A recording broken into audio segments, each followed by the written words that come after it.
Call me Master Zen cause I'm a flicky bands. Give ball, you see this stupid toy? Oh, no wasting time, let's get to it. Germany started World War I. For over a century we've been told that. Textbooks, Hollywood films and even the Treaty of Versailles itself hammered home the war guilt clause. Broski. Are you trying to say they lied? And how do I put this? His accent is very, very distinct. He sounds like he's from Europe. I ain't gonna lie, bro. He sounds like he's from Germany, so it's like, nah. Them boys they lied, man. We ain't the ones that started that shit, nigga. They started this propaganda. So it's like he made this video. I think this is the reason why he made this video. Alright, let me chill on him. Let me see what he got going on. Man. Versailles itself hammered home the war guilt clause, blaming Germany alone. In reality, the war was the result of a continent-wide system of entangled alliances, secret treaties, imperial rivalries, and reckless mobilization timetables that turned a Balkan crisis into a global slaughter. France actively sought revenge for the Franco-Prussian War and funded Russian mobilization. Russia was the first great power to order general mobilization, knowing it meant war. Britain had secret commitments to France while pretending neutrality. Serbia's Black Hand orchestrated the assassination of heir Archduke Franz Ferdinand, which led to Austria-Hungary declaring war on Serbia, which in turn led to a rapid escalation of conflicts between European powers. Germany certainly deserves blame, especially for the reckless blank check to Austria and the invasion of Belgium. But the idea that Kaiser Wilhelm single-handedly started the war was deliberate Allied propaganda that made the Versailles punishment seem justified. What if this is propaganda too? You see the problem of living in this fucking world. They say this is true. Oh, actually, you have been told a lie at school.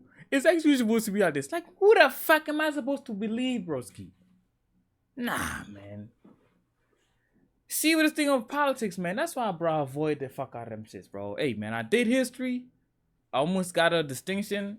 I don't know that's what y'all call it over there. I think the UK, obviously, they understand what the fuck I'm talking about. Nigga, I could have gotten like 100% in history. Meaning, I was good in history, but whatever, man. Shit, even my teacher got mad. Like, what the fuck? How the fuck you get 90-something, man? You was supposed to get 100% on that shit. My fault, big brother. It is what it is, man. I was trying to finish school. Shit. After that, bro, he was talking about, like, I should continue with history and go to a college or university and pursue whatever course for politics.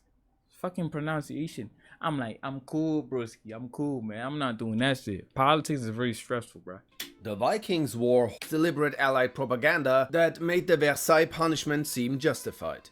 The Vikings wore horned helmets. This idea came from 1800s opera costume designers who added horns for dramatic effect. In reality, Viking helmets like the Järmundby were simple, practical pieces of armor, often with a nose guard but never horns, since horns would have been dangerous and impractical in battle, giving enemies something to grab onto, and the horns could get stuck on tree branches during a raid. Archaeologists have found authentic Viking helmets confirming this. The confusion likely came from horned helmets discovered in Denmark that were over 3,000 years older than the Viking era. These were ceremonial, more like crowns than combat gear.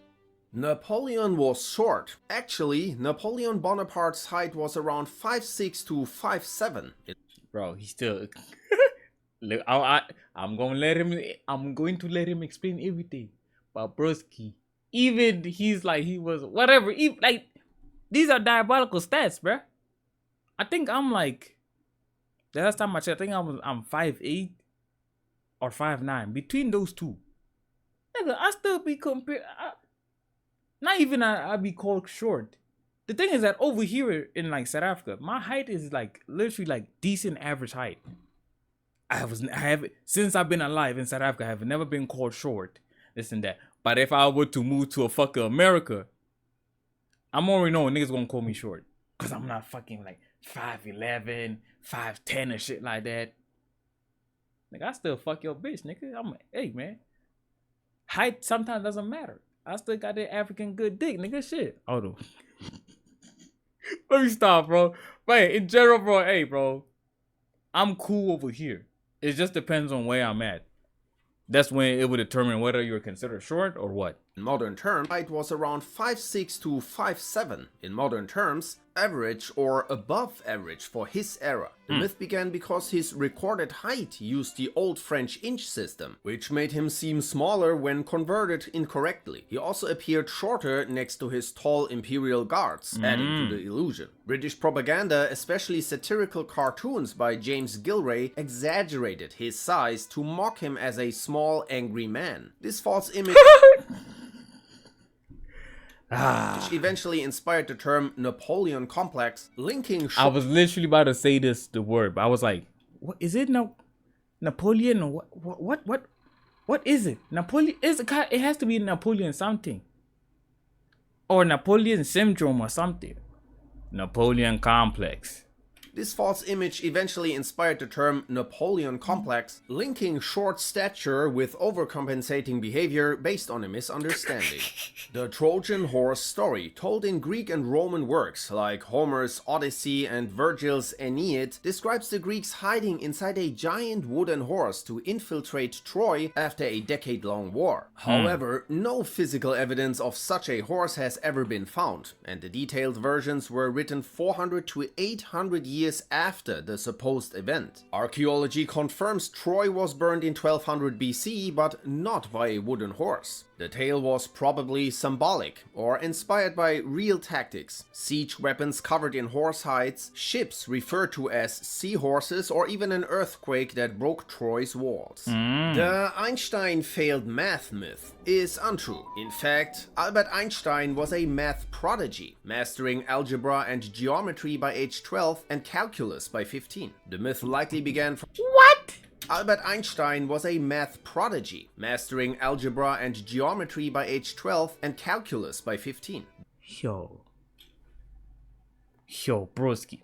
The myth likely began from a misunderstanding of the Swiss grading system, where 6 was the highest score instead of the lowest as in other European countries, making his top marks look like failures. Another source of confusion came from his first attempt at the Zurich Polytechnic entrance exam, which he did fail due to weak scores in languages, history and biology, but not math or physics. Einstein himself later clarified that he had never failed mathematics. The Great Wall of China can be seen from space. This myth broski, now this one cooked a lot of niggas. began in 1754 when English writer William Stukeley claimed the wall was visible from the moon, and it was later popularized in a 1930 17 what? Nigga, how the fuck would he even know that shit? Like, I don't even... Bro, niggas ain't have rockets at that time. Or... what are these things? Satellites. Nigga, I'm thinking maybe like... Nah, that's not even possible.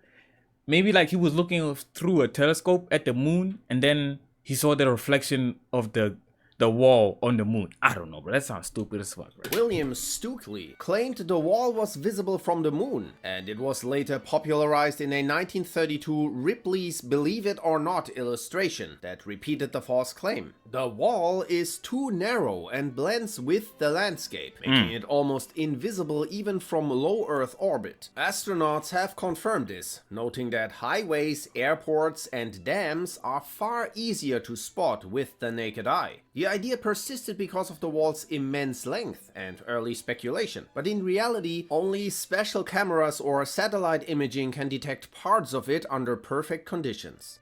Columbus discovered America. When this one I knew it. Yeah, they lied. I think they said it was discovered by Vikings. I'm not truly sure. Let's hear what they man got going on. Christopher Columbus arrived in 1492. The continents were already inhabited by millions of indigenous peoples who had lived there for thousands of years. Norse explorers like Leif Erikson had reached North America, likely in present-day Canada, around the year 1000, centuries before Columbus. His voyages were limited to the Caribbean and parts of Central and South America. He never set foot on the mainland of the modern United States. Columbus also believed he had reached islands near Asia, calling the locals Indians, unaware he had encountered an entire separate continent. Rats spread the Black Death. Recent research from the University of Oslo suggests the plague that killed a third of Europe in the 14th century was more likely spread by human fleas and lice, not rats. When scientists compared models of how the disease spread, the pattern linked to human parasites matched historical death rates far better than the rat-based model. This means the real culprits were likely human-to-human transmission through parasites, not the rodents long blamed for one of history's deadliest pandemics. Damn, they been spreading false propaganda with them rats. Well, still fuck them boys, man. They still be spreading diseases, but... Samurai hated guns. When Portuguese traders introduced firearms to Japan in 1543, samurai in fact quickly adopted and mastered them. Japanese gunsmiths began producing their own matchlock guns, improving the designs and creating tactics far ahead of their... Yo, in movies they love the fuck out of this shit, bro. Well, even for me right now, nigga, what? I thought they hated guns. I thought it was all about honor, using sword, so the sword is part of me, heres. Nigga, the point is to win or something. You trying to lose? Good luck with that honor, man. Their time. Warlords like Oda Nobunaga used firearms to great success by defeating traditional cavalry with organized gun formations. Firearms later declined during the Edo period, not because samurai rejected them, but because the Tokugawa government restricted their use to prevent rebellion during an era of peace. The idea of samurai rejecting guns came centuries later, popularized by films like The Last Samurai. In reality, samurai used firearms as tools of war and integrated them into their training. The Salem witch trials in colonial Massachusetts are often associated with the image of a woman being burned at the stake. They took place from February 1692 to May 1693, accused 200 people of witchcraft, convicted 30 and executed 20, but none were burned. Executions were by hanging or pressing with heavy stones. The idea of burning witches comes from European practices in countries like Germany, Scotland and France, which later generations missed. Scotland! I don't know if y'all be seeing the memes, man. Scotland! Mistakenly applied to Salem.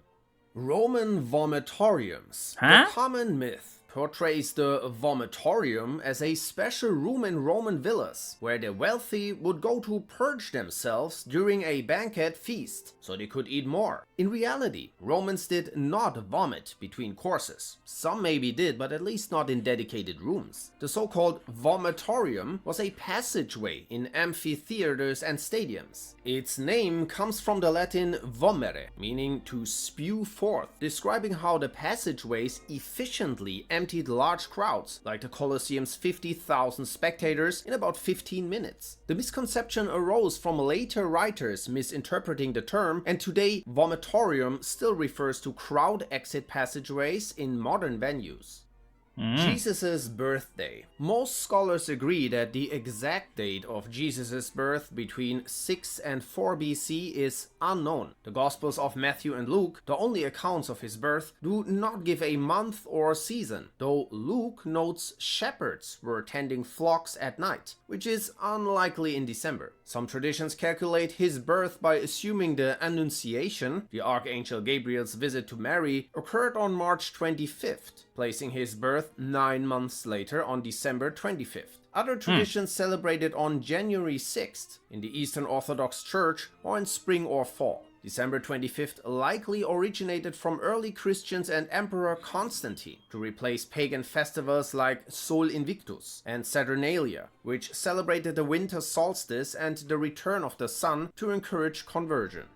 The Great Chicago Fire of 1871 killed over 300 people and left many homeless, but the famous story of Mrs. O'Leary's cow knocking over a lantern was fabricated by a newspaper seeking a sensational tale. Mrs. O'Leary, being poor, Irish, Catholic and a woman, made an easy scapegoat. The true cause of the fire remains unknown. Historians suggest possibilities like neighborhood boys with a cigarette, or even a meteor shower igniting fires across the area. The humans thought the Earth was flat myth. Yeah, you gonna have. I'm already knowing. The original video got a lot of goofballs. I can't even say goofballs because it's like, bro, I'm fed the same information they're fed. Yo, we went to space. Here's video proof. My nigga, this AI shit, bro. We gonna believe, oh man, this AI shit was created. AI was created during this time or whatever. That's when it was like, bro, what if these niggas been had the AI shit? Come on, bro. I think some of the there's so much technology that we don't even know about that these boys been having for years, bro. Come on, man. Sometimes you don't trust everything, bro. Educated people have known the earth is round since ancient Greece. Philosophers like Pythagoras and Aristotle provided evidence. Yo, broski, your fucking teachings, bro, they fucked me up, bro. I was supposed to be doing computer science or some shit like that. Something related to computer when I was in grade 10. Nigga, I failed because of fucking Pythagoras, whatever stupid ass theorem or whatever. Failed physics and mathematics. But the subject that I was like, how do I put this? The reason why I picked it or I went to that class was because of computer science or something. I was doing good in that shit. Nigga just had to fail this shit. Obviously, nigga, I wanted to finish school. I ended up switching my subjects, ended up doing history and mathematical literacy.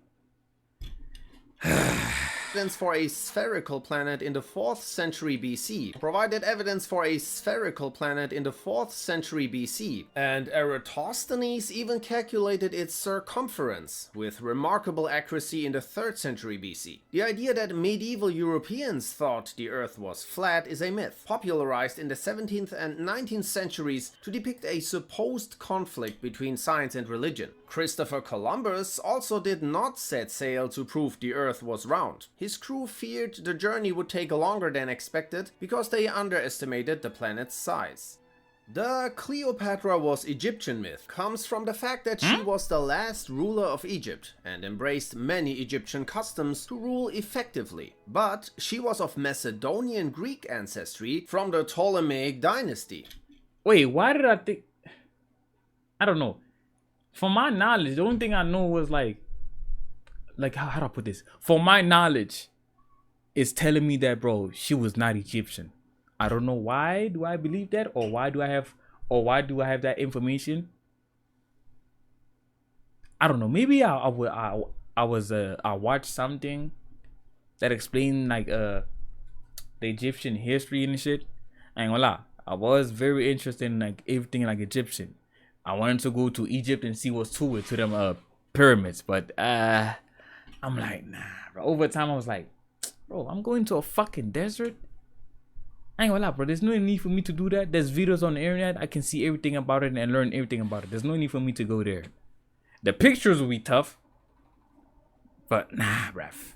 The idea of her as a seductive Egyptian beauty is also exaggerated, fueled by Roman propaganda and later Hollywood. Her influence came from intelligence, charisma, and political skill, not physical appearance. The story that she died from a snake bite is also unproven. Vincent van Gogh's ear. The story that Van Gogh cut off his entire ear in a fit of madness is untrue. He severed only the lower part of his left earlobe during a period of severe psychological distress. The act may have been triggered by a heated argument with his friend Paul Gauguin, financial pressure and fear of abandonment.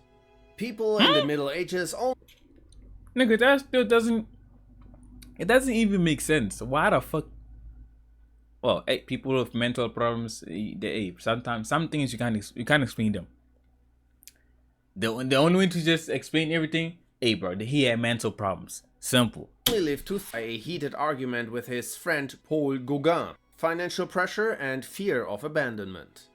People in the Middle Ages only lived to 30. The concept of life expectancy in ancient... Because they didn't have like the amenities. I hope I'm using this word correctly. Or the shit that we have right now. That's why I ain't gonna lie, I believe that shit too. At the same time, obviously if a person were to say, bro, just think about it. They didn't have like access to like easy healthcare like we have right now.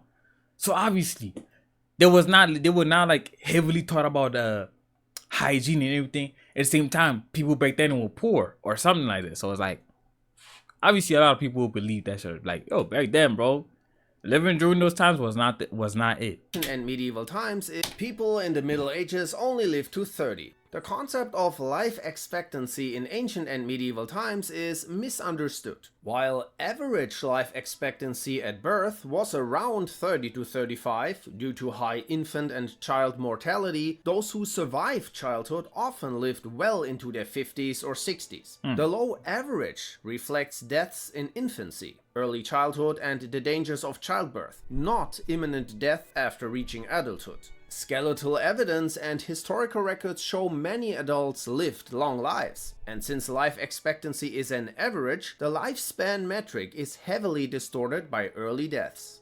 The idea that Galileo was imprisoned for his heliocentric model is a myth. Nicolaus Copernicus published his heliocentric theory in 1543, way before Galileo, without punishment. Galileo's real conflict arose because he offended Pope Urban, who had been funding his research, by publicly mocking him and not following the church's required procedures to validate the model. The issue was personal and political, not purely scientific. He was found guilty by the Inquisition and sentenced to house arrest, not punishment or a dungeon. Corsets were torture devices. While extreme tight lacing could be harmful, most corsets back then were everyday supportive garments, similar to a I ain't gonna lie, bro. I'm glad I'm born during these times, cause, bro, man, all you saw back then was just skinny shorties that were fucking malnourished. Hey, bro, I'm an African dude, man. You can see for yourself. Well, obviously you cannot hear for yourself because I have a fucking accent, but still, bruv, I'm South African. In Africa. I'm an African dude, bro. Hey, bro, I prefer a thick shorty, man. Natural. Cause our boys, man, our BBL demons, man. Nigga be slapping plastic. Fuck no. modern bra. They helped shape. Most corsets back then were everyday supportive garments, similar to a modern bra. They helped shape fashionable silhouettes, supported the back, and provided comfort and confidence. Only a small number of wealthy women wore them for extreme waist reduction. For most, corsets were practical clothing rather than instruments of pain. Paul Revere's Midnight Ride on April 18, 1775 was part of a coordinated The bitches are coming! effort by local patriots in the province of Massachusetts Bay to warn Minutemen of the approaching British Army before the battles of Lexington and Concord. But Revere was not the only rider. William Dawes and several others also carried warnings. Contrary to popular myth, Revere also didn't shout, "The British are coming!" Most colonists still considered themselves British, so the phrase would have been confusing. This ride relied on secrecy, using a network of riders, signal guns, and church bells to spread the alarm. The fame of Revere's ride comes mainly from Washington Irving's 1861 poem, which exaggerated his role as a lone hero. The Allies... So basically he was just a professional. He got professionally dick rolled. Okay. Makes sense. Hold up. The door is making a lot of noise. Wait, 2 minutes. Alright, bet. Had to put like a little something in between that door. fought the Nazis. Allies fought the Nazis to save Jews. No, broski. That was not the only reason why they... to save Jews from the start. The idea that Nazis were universally opposed from the start because of their treatment of Jewish people is misleading. Anti-Semitism was widespread in the West before World War II, and Allied intervention was not initially motivated by a desire to stop the Holocaust. The scale of Nazi atrocities only became fully recognized once the genocide was revealed. The Holocaust succeeded in part because many countries refused to accept Jewish refugees, reflecting the broader indifference and prejudice of the time. The Library of Alexandria's single fire. Bro. Like, how to put this? I'm not even like a person that be like... Oh, I ain't gonna lie. We all supposed to be like yearning for knowledge, but bro... This shit kind of pissed me off. Like, bro, why the fuck did they burn the fucking library, bro? Bro, we lost so much shit. Bro, maybe some of the information would explain some of the things that happened in we lost information that could have explained like certain things we still don't know today. Like, bro, I'm not even a nerd, but it's like, bro, I ain't gonna lie, that shit pissed me off, bro, when I Library found of out. Alexandria was not destroyed in a single catastrophic fire. Its decline happened gradually over centuries due to neglect, political conflict, and multiple events. Julius Caesar's fire in 48 BC damaged nearby ships and warehouses, but likely spared the main library. Later, the Serapeum Library, part of the Great Library of Alexandria, was destroyed by a Christian mob in 391 AD, and the Arab conquest in 642 AD may have caused further losses. The library's demise was a slow process. The idea that Gandhi single-handedly freed India is a myth. While Hey, bro, it's just... Hey, bro, it's just easier to say, oh, bro, Gandhi's the reason why India is free. It's just easier to say that. So, his non-violent movement mobilized millions and was crucial, independence in 1947 resulted from multiple factors. The contributions of other leaders like Nehru and Subhas Chandra Bose, armed movements such as the Indian National Army, economic and political strain on Britain after World War II, and events like the 1946 Royal Indian Navy mutiny.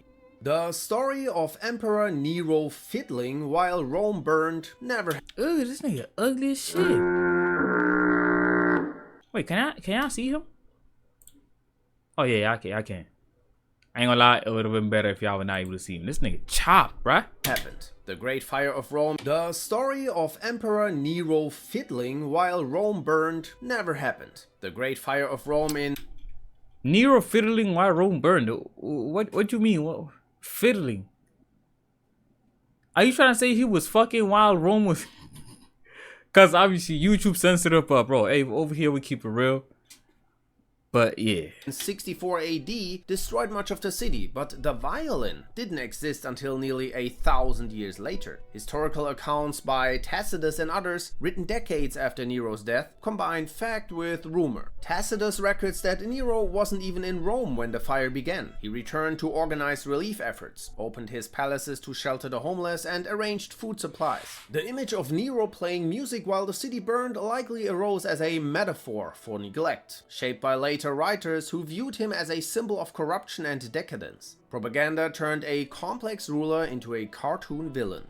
The pyramids were built by slaves. Archaeological evidence shows that the pyramids were constructed by paid, skilled workers, farmers and seasonable laborers, not enslaved people. Excavations have uncovered a workers' village near the pyramids, complete with dormitories, bakeries and even a hospital, indicating an organized community. The builders' tombs, found close to the pyramids, contained food offerings, but no treasures or signs of mummification, suggesting they were honored workers rather than slaves. Studies of their remains show they ate meat regularly and suffered from injuries consistent with heavy labor, not abuse. The myth likely came from Greek historian Herodotus, who visited Egypt long after the pyramids were built and was later reinforced by Hollywood. How and whether humans alone built them remains another debate. Well, I ain't gonna lie. That was a nice video right there. Shit. And there's still some bullshit we still do not know to this day. The fuck? Nigga.